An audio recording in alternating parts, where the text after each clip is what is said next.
The Wing Gundam Zero Endless World has been very popular among Gundam fans, and Bandai knows that very well. We got quite a few of Wing Gundam Zero in all sorts of lines in recent years, like the RG one, or the high resolution one, or the very premium priced figure GFF metal composite one.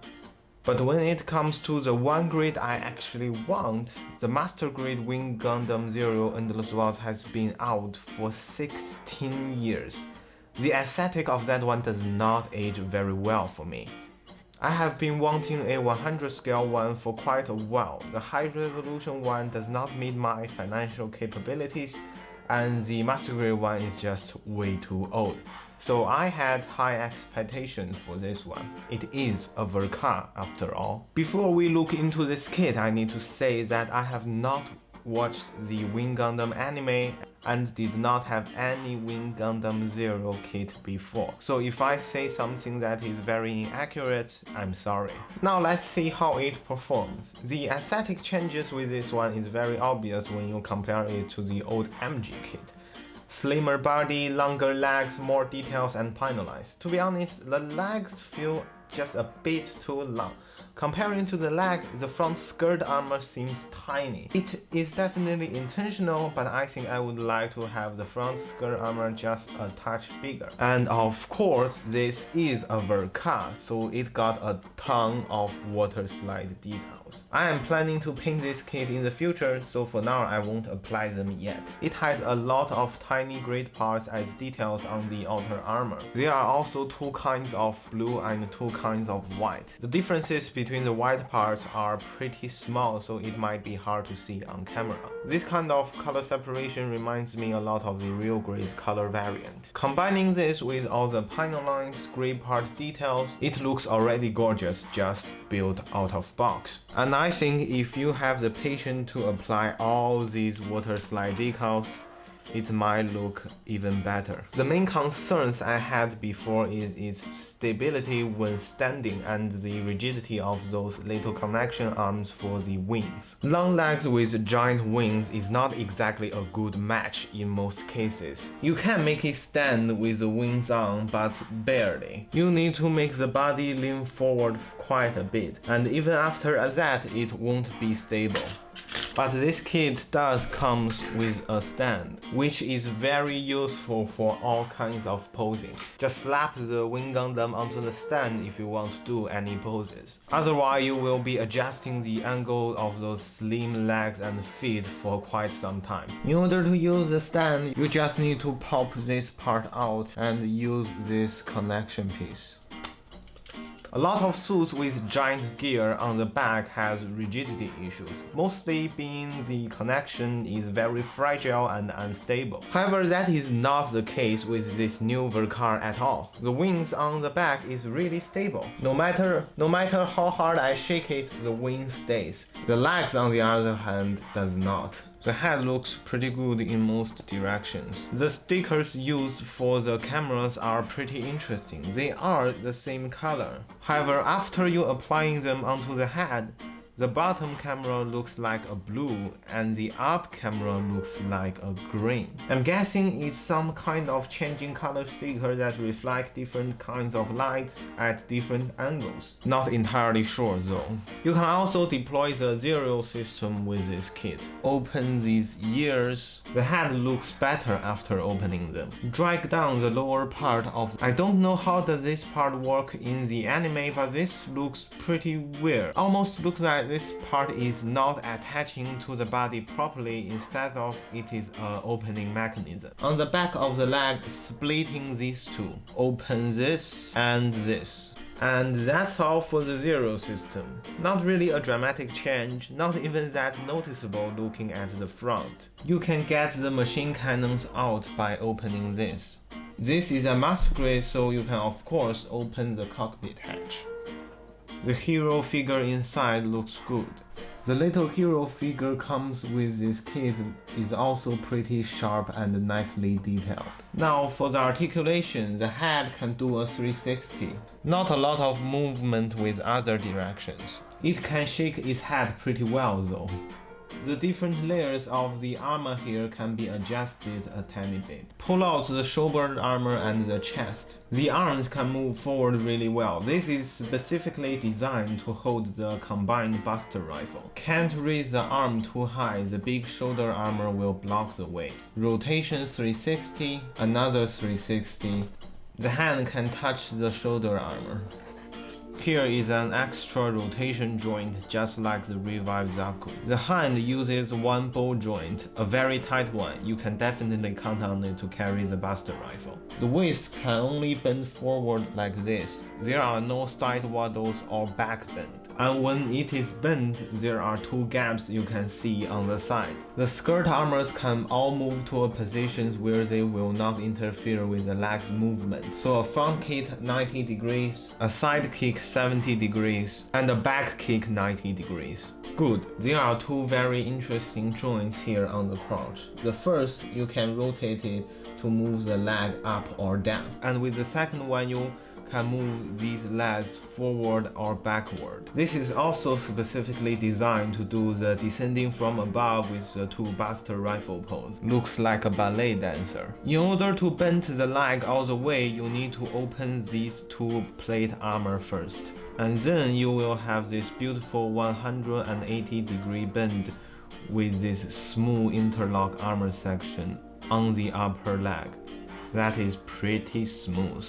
However, you need to bend the knee armor yourself. And if you want to move it back, remember to get the knee armor first or it will be jammed. A lot of exposed grey parts on the lower leg. The feet's articulation is relatively limited. Waddle left and right, good, but almost no front and back movement. This is a 3-part articulate feet, and this is the best it can do. You can get the feet down because it is needed for the transformation. All 4 wings have interlock mechanism. If you want, you can adjust the wings position with all these joints on these wimpy looking but actually very steady connection arms. Tweak the little feathers one by one is also doable. As you can see, the beam saber parts are being stored inside the little wings, and this one comes with a slightly bent beam saber effect part. I like this emerald green color. The hands are articulate thumb with other 4 fingers fixed. The 4 fixed finger comes with 4 pairs of different gestures. The fist,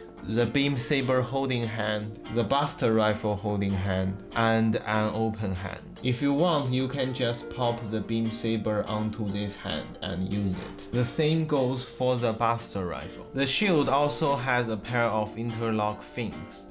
If you want to install the shield, just retract this little red fin here and pop it on.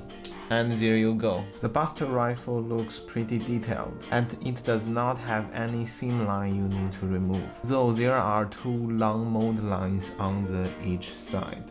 But mold lines overall are much easier to deal with than seam lines. You can also retract the barrel for the storage vent. And when you move this scope, the tube on the back will move along and fit perfectly. To do the twin Buster Rifle, there is a connection piece you need to flip out first. Push up the blue armor piece. Install the rifle, and you need to connect this part with this hole here.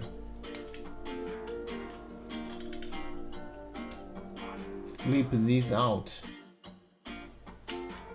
Pull out the shoulders. I gotta say that is not the easiest installation I had. If you don't want to do that pose on your shelf or you don't have enough space for it, you can also store the rifles on the wing. Flip this out, position here and install it there, and flip this back. There you go. After installing the rifle, it will be nearly impossible to let it stand alone.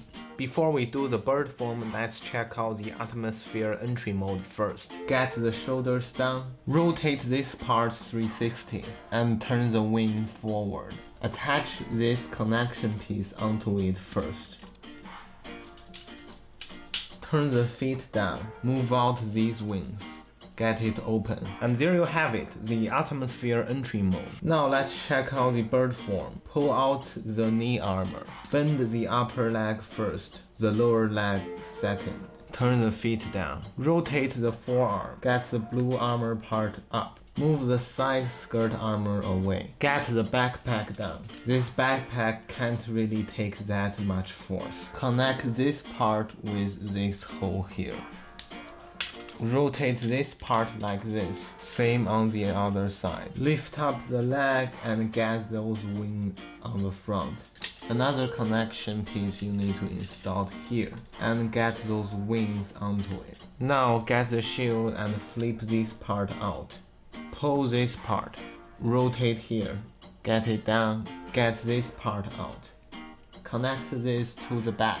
Cover the face with this plate. Get the wings out. You can get the Buster rifle on both sides of the head. And the outside atmosphere mode is finished. You can connect it to the stand with this piece. The difference between the in-atmosphere mode and the outside atmosphere mode is the position of the wings. So if you want to change the mode, just change the position of the wing and you are okay.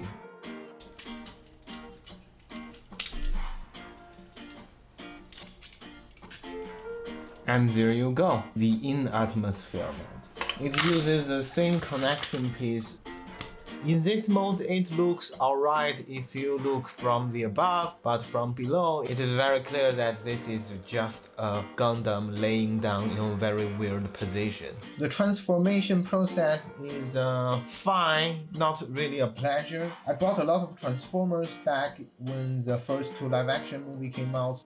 So if you let me using my experience with the Transformer toy as a standard, this one is not good, but that is not a fair comparison. It is not a Transformer after all, just a Gundam. I won't display this one with the bird form. I probably won't even transform them anymore after done filming. So that's that. After all the transformations and playing with this kit, I got 2 places broken. The rotation joint on the rifle here is a C-clip, and as you can see here, it cannot hold anymore. Be careful with yours. It might be hard to see on camera, but here, this place here, it is broken. It broke apart because the stick here is way too thick. And when I snap them together, this one broke. So with your kit, you should cut the stick a bit to avoid this. Here is a very interesting thing I noticed while assembling the white parts. Do you see it? The runner F1's number are more 3-dimensional and prominent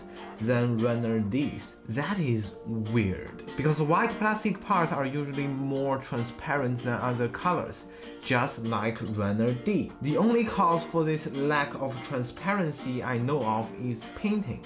Applying a coat of white paint onto the white parts will decreases its transparency a lot. So I first suspected it to be a pre-painted runner, but that does not make any sense to me.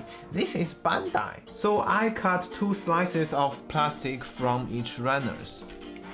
The long one on the left is the F1s. The short one on the right is the Ds. It might be hard to notice on camera, but it is really noticeable in real life. The runner F's plastic is just much less transparent. This is kind of amazing. I have never seen such plastic on a Gunpla before. Maybe it is just because I have not purchased that much, I don't know for sure. What does that mean for you? Well, it does not mean too much for those who paint their Gunplas. It does mean a lot to the OOB builders. Why painted kits looks better? Because painted kits are less transparent than OOB kits. And with less transparency, your model will look much less like a toy, rather a real thing. If Bandai can use this kind of plastic on future kits, you can imagine that OOB builds will look much better. All in all, this kit is a decent one to have. Nowadays, we don't get that many master grade kits anymore. It has flaws, but no deal breaker level flaws. With the price of 5,500 yen, I would say get it if you like Wing Gundam or this design. It is not an MG Barbatos or RG New Gundam level good, but still a decent choice to have in this age. Now that's about it. This is Senyu. I will be seeing you guys in the next one. Peace.